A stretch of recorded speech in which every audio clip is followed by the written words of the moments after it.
RBI puts curbs on foreign card firms. RBI ने कुछ curbs डाल दिए हैं, कुछ ऐसे ना रेगुलेशंस डाल दिए हैं या कुछ अपना शिकंजा कस लिया है फॉरेन कार्ड फर्म्स में। ना ये फॉरेन कार्ड फर्म्स कौन सी हैं?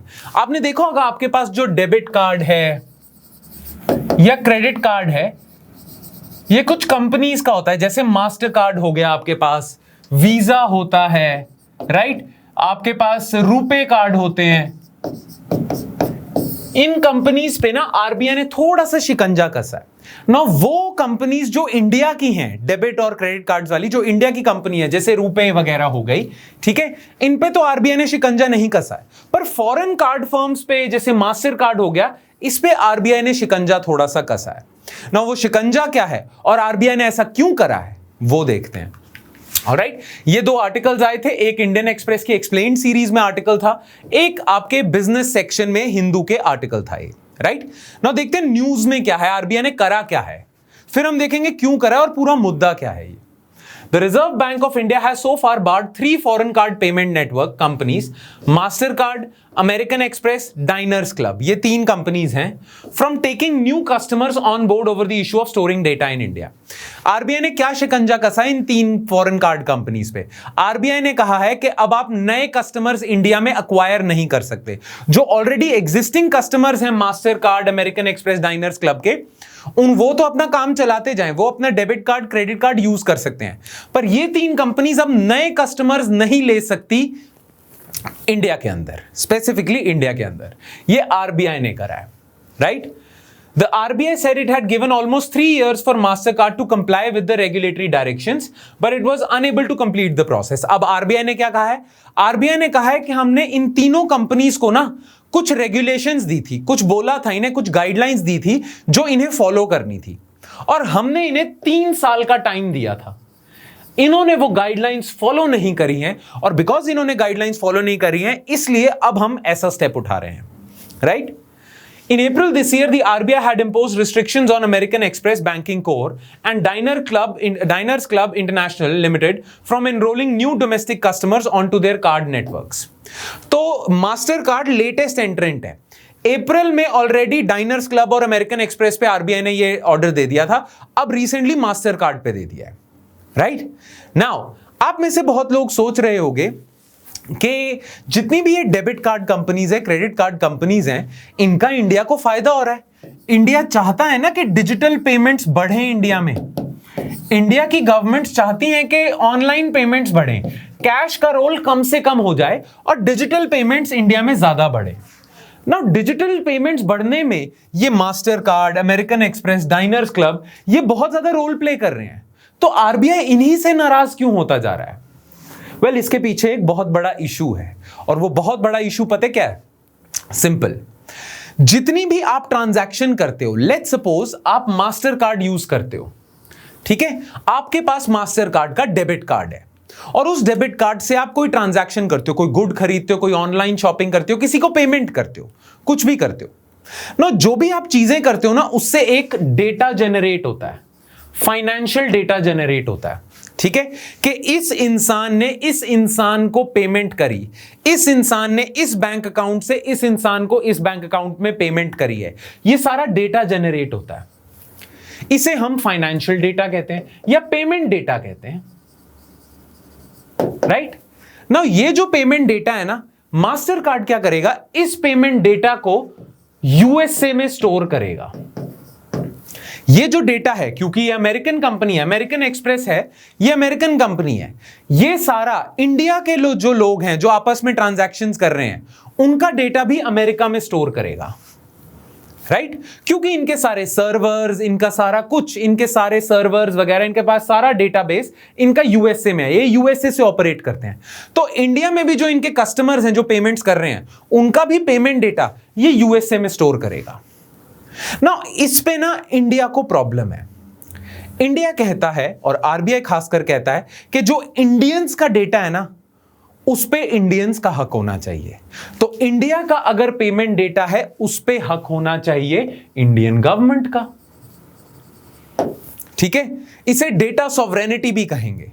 जितने भी प्राइवेसी के लॉज है ना, जितने भी प्राइवेसी के लॉज होते हैं, जितने भी, ठीक है, प्राइवेसी प्रोटेक्शन के जितने भी इंडिया में भी जो लॉज आ रहे हैं, यूके में भी जो आए हैं, ईयू में भी जो लॉज हैं प्राइवेसी को लेके, डेटा प्राइवेसी को लेके, उसमें जिस इंसान का डेटा होता है ना, जैसे मेरा डेटा है, मेरा फेसबुक का या मेरा पेमेंट का डेटा है कंपनीज के पास, तो इस सिनारियो में मैं होता हूं डेटा प्रिंसिपल। जिस इंसान का डेटा होता है ना, उसे हम डेटा प्रिंसिपल कहते हैं, उसको डेटा प्रिंसिपल कहते हैं। तो कहा यह जाता है कि डेटा प्रिंसिपल का अपने डेटा पे कंट्रोल होना चाहिए। उस लॉजिक से निकालें तो इंडियंस के डेटा पे कंट्रोल इंडिया का होना चाहिए, राइट? तो इसीलिए आरबीआई ने बोला हुआ था कि जितना भी आप हमारे इंडिया के जो लोग हैं जिनका पेमेंट डेटा है, वो सारा आप यूएसए में लेके जा रहे हो, उस डेटा पे, क्योंकि वो इंडियंस हैं, उस डेटा पे तो इंडिया का कंट्रोल होना चाहिए, उस डेटा पे इंडिया का कंट्रोल होना चाहिए। तो आरबीआई ने ना master card, American express, diners club को कह दिया था कि ये सारा पेमेंट डेटा है ना, आप यूएस से लेके नहीं जाओगे, आप इंडिया में ही स्टोर करोगे इसे, ठीक है, ये बोल दिया था। अब आप सोच रहे होगे डेटा का इतना बड़ा मुद्दा क्यों है, क्यों डेटा पे ऐसे इतनी सारा बहस हो रही है, क्यों इतना पंगा ले रही है इंडियन गवर्नमेंट, ऐसी क्या चीज है डेटा?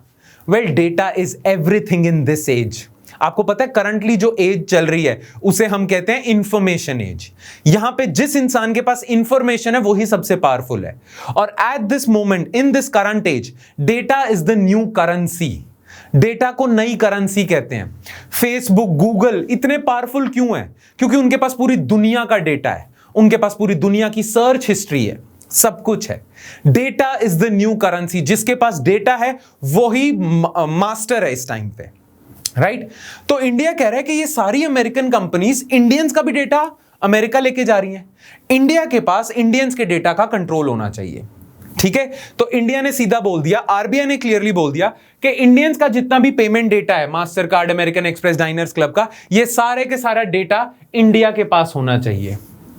इस पे बहुत सारे लोगों ने ये बोला कि इंडिया ऐसा कर ले कि जितना भी ये अमेरिका डेटा जा रहा है उसकी एक कॉपी इंडिया में भी रखवा ले, ठीक है? ऐसा क्यों? ना इंडिया से जब पूछा गया कि आप इतना स्टबन क्यों, आप क्यों कह रहे हो कि यूएसए में डेटा नहीं होना चाहिए, इंडिया में ही डेटा होना चाहिए, ऐसा क्यों कह रहे हो? वेल, इंडिया सिंपल सी बात बोलता है कि देखो हमारी भी लॉ एनफोर्समेंट एजेंसीज हैं, हमारी भी पुलिस वगैरह इंटेलिजेंस एजेंसीज हैं। हमारी इंटेलिजेंस एजेंसीज को अगर किसी क्रिमिनल को पकड़ना है या किसी को भी पकड़ना है या किसी टेररिस्ट एक्टिविटी को देखना है, तो उसके लिए उनके पास भी सारा डेटा होना चाहिए।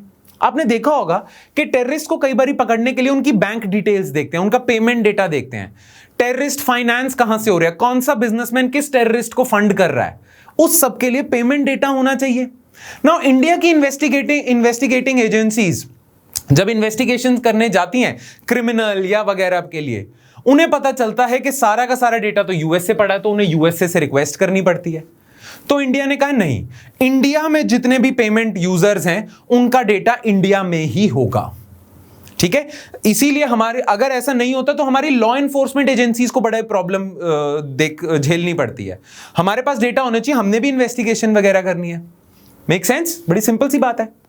तो इस चीज को हम कहते हैं कि इंडिया ने रिक्वेस्ट डाली कि इस चीज को हम क्या कहते हैं? इस चीज को हम कहते हैं डेटा लोकलाइजेशन, कि जहां से डेटा जनरेट हो रहा है वहीं पे स्टोर हो। अगर इंडिया से डेटा जनरेट हो रहा है तो इंडिया में ही स्टोर हो, डेटा लोकलाइजेशन। तो अंडर डेटा लोकलाइजेशन इंडिया ने कहा इंडियंस का डेटा इंडिया में ही स्टोर होगा, हमारी लॉ एनफोर्समेंट एजेंसीज को भी सहूलत चाहिए। तो उस पे बहुत सारे लोगों ने कहा कि मास्टर कार्ड वगैरह वालों ने कहा चलो हम ऐसा कर देते हैं कि डेटा तो जाएगा यूएसए में, उस डेटा की एक कॉपी हम इंडिया भी भेज देंगे, ठीक है? पर यूएसए में तो जाएगा, हमारे सर्वर्स में तो जाएगा। उस पे भी आरबीआई ने मना कर दिया। आरबीआई ने कहा नहीं, कोई कॉपी कुपी नहीं मिल रही, हमें ओरिजिनल डेटा मिल रहा है और आपके पास कोई कॉपी नहीं जा रही, इंडियंस का डेटा इंडिया के पास ही रहेगा, यूएसए में कोई डेटा नहीं जाएगा, ये बोला था। और master card, American express, diners club ने मना कर दिया। इन्होंने कहा देखो हमारे पास हमारे सारे सर्वर्स ना यूएसए में है, अगर आप ऐसी जिद करोगे तो हमें कुछ सर्वर्स इंडिया में भी रखने पड़ेंगे, हमारी कॉस्ट बढ़ जाएगी, हम कंपेटिटिव नहीं हो पाएंगे। पर इंडिया ने कहा ना, आरबीआई ने कहा आपको करना पड़ेगा ऐसा, ठीक है? ये इशू है। RBI, by the RBI circular on storage of payment system data dated April 6, 2018 में बोला था, all system providers were directed to ensure that within 6 months the entire payment data relating to payment systems operated by them is stored in a system only in India. ये only word important है, USA में कुछ भी नहीं जाएगा। They also required to report compliance to RBI. इन्हें 2018 में कह दिया था कि 6 महीने में आपने ऐसा करना है और करते ही RBI को रिपोर्ट करना है। इन्होंने 3 साल तक नहीं किया।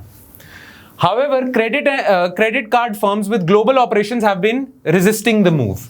जो क्रेडिट कार्ड कंपनीज हैं, डेबिट कार्ड कंपनीज हैं, उन्होंने रेजिस्ट करा, मास्टर कार्ड ने रेजिस्ट करा था। The RBI's decision to restrict entities from onboarding new customers is a crucial development in their endeavor to ensure that all payment system operators store or localize their end-to-end transaction data only in India. तो ये जो RBI ने step लिया है ना कि नए customers नहीं अक्वायर कर सकते आप, master card, American express, diners club वाले, वो RBI की क्या मूव है? RBI चाहता है कि इंडियंस का डेटा इंडिया में रहे, तो RBI ने एक स्टेप लिया है ताकि इंडियंस का डेटा इंडिया में ही रहे। और अगर इंडियंस का डेटा इंडिया में नहीं रहेगा तो आप इंडियन कस्टमर्स ही नहीं ले सकते, और जो ऑलरेडी एग्जिस्टिंग उन्हें रहने दो, नए इंडियन कस्टमर्स नहीं अक्वायर करोगे आप। The motivation behind such a move is to carry out effective law enforcement requirements, as data access for law enforcement purposes has been a challenge. हमारी पुलिस, हमारी investigative agencies को हमेशा problem हुई है। हमने इंडियन मुजाहिदीन को इन्वेस्टिगेट करना है कि इनके पास पैसा कहां से आ रहा है, उसके लिए हमारे पास सारा पेमेंट और फाइनेंशियल डेटा होना चाहिए। हमारे पास है नहीं, यूएसए में पड़ा हुआ डेटा, राइट? तो ये मुद्दा है। क्लियर? अच्छा, ये क्रेडिट कार्ड कंपनीज क्या रीजन बोल रही हैं, ये क्यों बोल रही हैं, ये क्या कह रही हैं कि हम क्यों नहीं कर पा रहे ऐसा? The RBI had stipulated that data should be stored only in India and no copy should be stored in other countries. Payment firms like Visa and MasterCard, which currently store and process Indian transactions outside the country, have said their systems are centralized and express fear that transferring the data storage to India will cost them millions of dollars. ये कह रहे हैं हमारा खर्चा होगा। Plus, these card companies fear that this might open a Pandora's box of similar demands from other countries. अच्छा, इनको और डर पता है क्या है? चलो, मिलियंस ऑफ डॉलर्स का इन्हें खर्चा होगा, चलो ये कंपनी सोच लेती है हम मिलियंस ऑफ डॉलर्स खर्च भी कर देंगे और इंडिया में भी एक सेटअप बना देंगे।